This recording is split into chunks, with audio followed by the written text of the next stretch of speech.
Olá, tudo bem? Eu sou Flávia Pircher, ceramista, e hoje nós vamos falar sobre azulejos, pintura em azulejo e azulejaria portuguesa. Bem-vindos ao canal!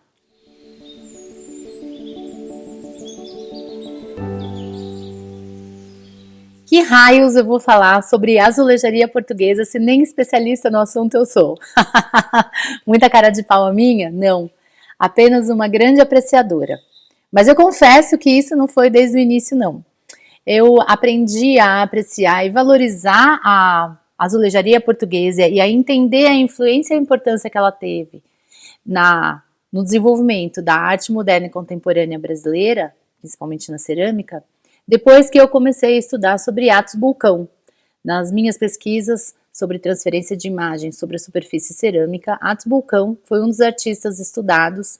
Ele é um brasileiro, falecido, tem uma fundação maravilhosa que mantém o nome e o trabalho dele em Brasília, e ele fazia painéis de azulejo utilizando a técnica de serigrafia.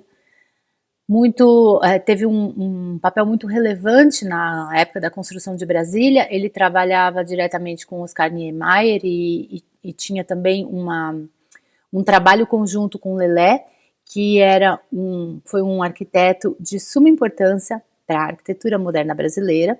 By the way, João Filgueiras Lima é o nome oficial de Lelé, o grande arquiteto, que junto com o Atos Bulcão fizeram obras maravilhosas e muito inovadoras para a época, com um pensamento de que a parede da obra, da parede arquitetônica, ela não é uma tela em branco onde vai ser colocada e jogada uma cor por cima. Na verdade, a cor e o que vem por cima da parede é pensado junto com o projeto arquitetônico, de modo a fazer realmente uma obra com uma concepção integrativa. Essa concepção, ela vem de uma escola alemã, Gesamtkunstwerk, que erroneamente foi traduzido para o português de arte total, no sentido de utilizar várias linguagens, mas Gesamt é junto, então é a arte que integra mesmo, integra a estrutura arquitetônica com o que vem depois dela, chamado decorativo, que na verdade passou-se a entender que ele é parte da arquitetura e da proposta daquela obra. Isso parece assim, só teoria, balela, mas ela tem desdobramentos muito interessantes quando você analisa, por exemplo, o caso da construção do Hospital Sarah Kubitschek, em que as cores, elas têm um papel relevante na recuperação das crianças e dos doentes que estão ali internados, e elas fazem parte realmente da proposta. No refeitório tem painéis coloridos que não tem a parede, esses painéis fazem às vezes das paredes e eles são modulares, eles vão mudando de posicionamento para criar ambientes e com cores que ensejam a alimentação, a brincadeira e toda uma questão aí emocional que ajuda o paciente a se recuperar. Então realmente é uma proposta muito bacana. E o que tudo isso tem a ver com a azulejaria? Tem a ver pelo seguinte: Atos Bulcão, ele foi muito influenciado por Lúcio Costa, que trouxe um resgate da azulejaria portuguesa para revestir as fachadas. Então dá uma olhadinha no trabalho do Atos Bulcão. Você vê assim que ele tem esses elementos do azul, do branco, da repetição de desenhos e de figuras e que fazem uma composição super interessante. Eu não vou me estender muito mais porque o assunto hoje não é sobre Atos Bulcão, é sobre azulejaria, mas para mostrar para vocês que a gente é mais influenciado pela azulejaria portuguesa do que nós imaginamos. Então aí por conta disso eu comecei a me interessar pelo assunto. E, em paralelo, acontecendo outras coisas na vida, como tudo, né? Fui parar eu em Portugal há algumas semanas atrás e conheci pessoalmente a Clara, que foi uma querida, uma seguidora do YouTube e agora uma amiga, porque assim, realmente a gente deu um match muito interessante de conversa, de jeito de pensar e sobre cerâmica. E ao perceber o meu interesse sobre azulejaria, ela foi muito, muito, muito gentil e ela fez esse kit para mim, uma graça, com as tintas de alto fogo, que é como elas são conhecidas em Portugal. E nesse kit tem várias cores de esmaltes cerâmicos utilizados para fazer a azulejaria portuguesa.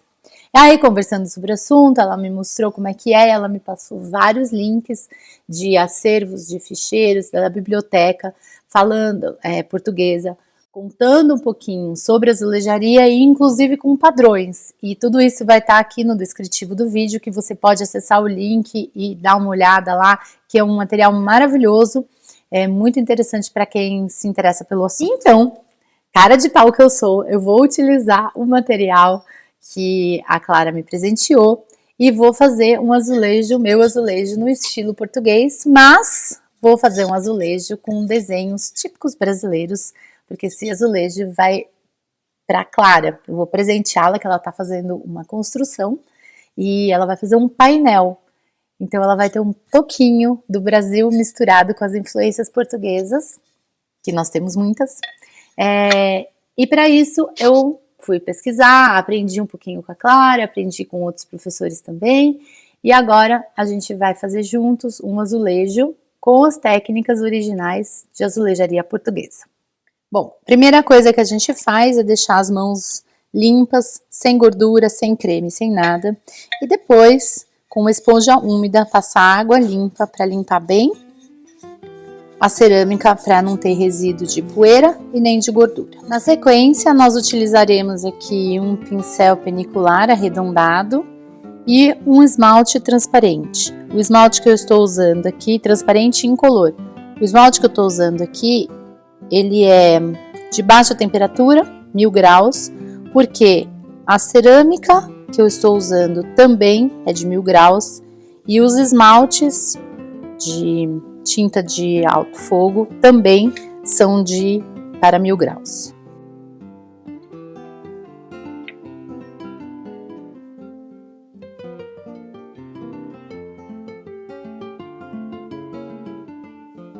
Enquanto você espera o azulejo secar, nós vamos trabalhar o desenho.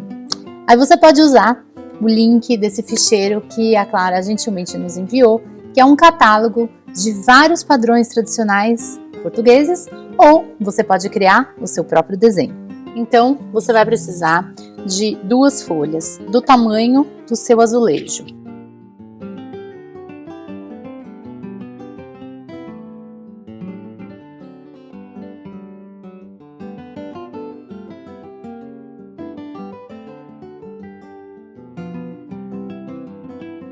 Nessa folha em branco, você pode imprimir o desenho que você quiser, pegando desse ficheiro, ou você pode desenhar o seu próprio motivo, né? Eu, no caso aqui, quero fazer uma coisa bem original para Clara, então eu vou desenhar o meu próprio.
Depois que você já está com o desenho pronto, seja um desenho que você fez à mão livre, que você usou stencil, que você usou guias ou que você imprimiu, eu usei aqui diferentes modos para você realmente ver que é possível desenhar mesmo sem saber desenhar, porque há vários recursos.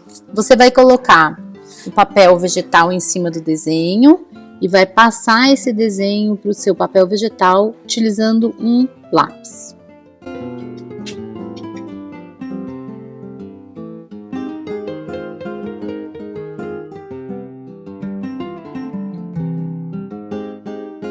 Nossa, Flávia, que complexo, não era mais fácil ter desenhado direto no papel vegetal? Era, mas eu passei primeiro no sulfite por 2 motivos. Primeiro, porque se a pessoa me vê desenhando direto no vegetal, vai falar assim, eu não sei desenhar, pronto, não vou fazer. Tem várias maneiras de você fazer. Você pode imprimir uma foto, pode imprimir uma imagem, você pode pegar uma foto de um livro, colocar o papel vegetal em cima e desenhar. Esse é o primeiro motivo. O segundo, se você resolver fazer o ficheiro, alguma imagem bem tradicional, você vai imprimir aquela imagem tradicional, vai colocar o papel vegetal em cima e vai tirar a imagem. E terceiro, porque essa é a técnica tradicional. E é aqui eu tô para te mostrar a técnica tradicional da azulejaria, em que a gente pega um desenho, passa para o papel vegetal e aí nós vamos furar esse papel vegetal bem furadinho. Vou colocar ele sobre uma superfície de EVA e com uma agulha ou uma ponta seca de cerâmica, eu vou furar tudo isso daqui. Agora, o interessante que eu queria contar para vocês é que quando eu fui para a Turquia, eu fiz aquele vídeo de pintura Cini e eles usam exatamente a mesma técnica. Eles pegam o desenho, fura tudo e isso fica sendo um molde seu para sempre. Então agora vamos furar. Estou aqui com o papel vegetal sobre um pedacinho de EVA e agora, com a pontinha seca, eu vou começar a furar.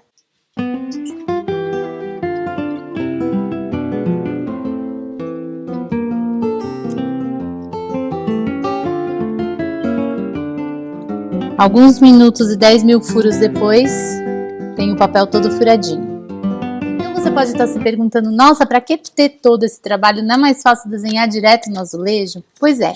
Se você tem um padrão que vai se repetir em vários azulejos, e principalmente esses que dão encaixe nas laterais para montar um grande painel, isso daqui vai ser um excelente guia, porque você vai ter uma vez só o trabalho de desenhar e de furar. E depois é só transferir a imagem para o azulejo da maneira que eu vou mostrar aqui para você. O próximo passo é fazer uma boneca de grafite. Nós vamos pegar grafite em pó e um tecido. Esse aqui é uma gaze de curativo.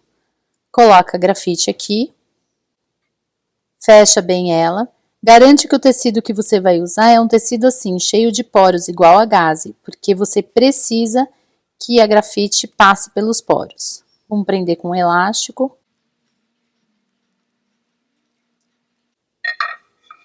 Pega o azulejo, que nesse momento já está seco, posiciona o desenho sobre o azulejo, e aí você vai gentilmente esfregando a gaze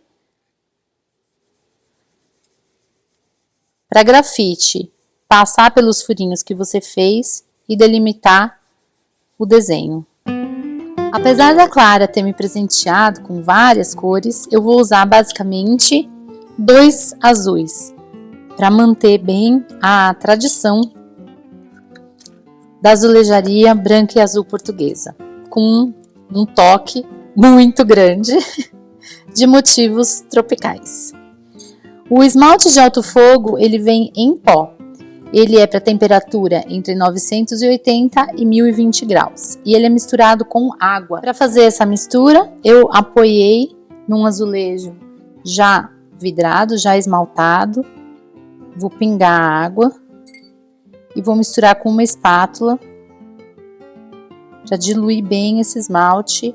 E a espátula eu vou apertando gentilmente para ela quebrar todos os grãozinhos de esmalte. Aqui não tem segredo, quanto mais água, mais diluído, mais claro. Quanto mais concentrado, menos água, mais escuro.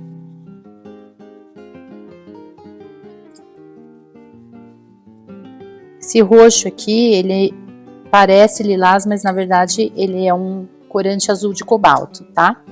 Os pincéis que eu estou utilizando, um pincel chanfrado, um pincel fininho e o outro pincel chanfradinho para eu conseguir dar as diferentes nuances. E aí, com a água e as cores, eu vou fazendo o desenho, de modo que eu faço primeiro a linha. Tem uma coisa muito interessante que eu aprendi. A gente utiliza guias assim para apoiar a mão, para não encostar a mão no desenho, para não borrar, porque ele tá todo cheio de grafite.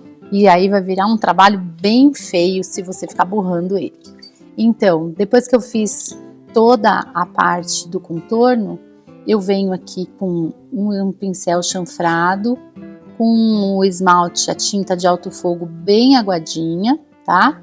Encosto só a pontinha do pincel, só o biquinho do pincel aqui, ó. De modo que a hora que eu fizer a pincelada, ela vai ficar assim. Só no bico, ok? E aí eu venho aqui e encosto o bico do pincel e puxo para ela ficar o sombreado.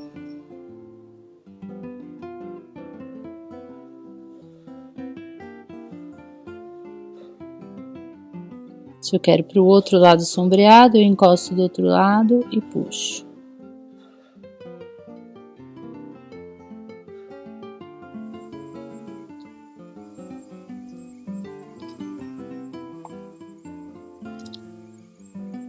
Repara que eu vou movimentando o azulejo conforme eu quero que a minha mão fique numa posição anatômica para eu fazer um movimento suave, para não ficar toda torta, toda atrapalhada. Eu sou destra, então geralmente meu movimento é assim. Então eu vou mudando o azulejo para que eu consiga correr nesse sentido. Para essas linhas longas assim, a gente tem diferentes tamanhos de cerdas. Então, conforme o número 0 você tem 0,1, 0,2, é porque, olha, você tem as cerdas mais longas. Então, isso também pode ajudar para fazer essas linhas.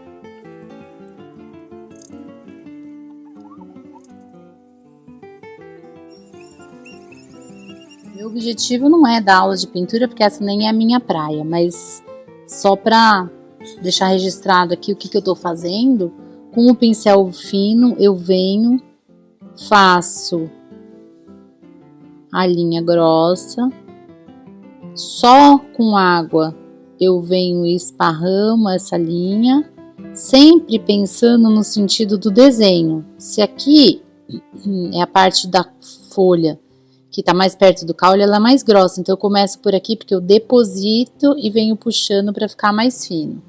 Depois só com água eu venho puxando para baixo e ele vem trazendo, só a água ele vem trazendo esse corante, essa tinta de alto fogo para baixo. Depois com o pincel chanfrado eu molhei também, eu vou esfumaçando isso daqui, com a mão bem leve, porque se eu fizer forte, olha, ela desaparece, tá vendo? Ela carrega. Então, eu tenho que manter a quantidade de corante que tá aqui e com a mão muito leve, eu só vou esfumaçando aqui, ó. Depois eu volto com o pincel fino e aí com a outra cor para fazer umas linhas sobre o esfumaçado. Ficou muito grossa? Não tem problema, eu venho por cima e vou passando várias vezes que ela vai esmaecendo, ó. Tô pensando no sentido da folha, né? Então eu vou fazendo sempre nesse sentido da folha, ó.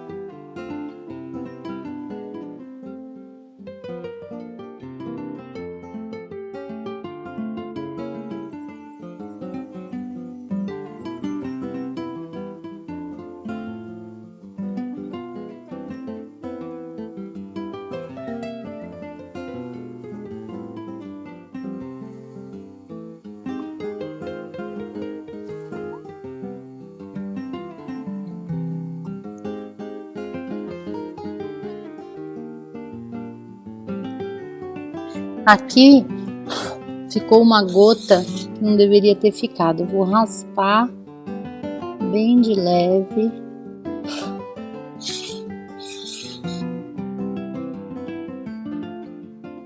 Para não tirar o esmalte de baixo, só o de cima.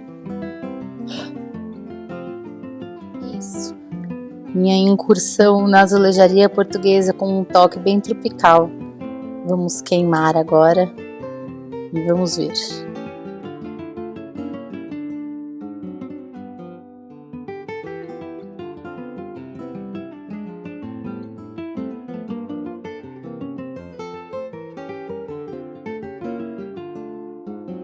Bom, agora vamos ver o resultado, né? Tá aqui. Minha primeira incursão na azulejaria. Ficou bem do jeitinho que eu queria. É um mix da tradição portuguesa dos azuis com os motivos brasileiros. E eu espero que esteja digno da nova casa, da parede da nova casa da Clara. Mas fazendo assim uma análise técnica, né? Então a gente tem assim que esse azul de cobalto, o corante, ele é bem forte mesmo. Então vocês viram que nas pinceladas eu estava tentando deixar ele bem suave, mas mesmo onde ele fica clarinho, olha, ele deixa uma coloração intensa, então tem que tomar cuidado com ele, porque o cobalto, como vocês sabem, ele, se usado em quantidades de concentração muito grandes, muito altas, ele chega a ficar quase um preto, assim. O corante azul mais claro, e a mistura dos dois acho que ficou muito bonita, ficou bem agradável, assim. Dá pra ver o esmalte transparente embaixo, que tá na peça inteira, né? Vocês lembram que o primeiro eu passei o esmalte transparente nele, para depois fazer os desenhos com a tinta de fogo alto. E é isso. Espero que vocês tenham gostado e que vocês também se aventurem e experimentem essas pinturas, esse tipo de trabalho sobre o azulejo.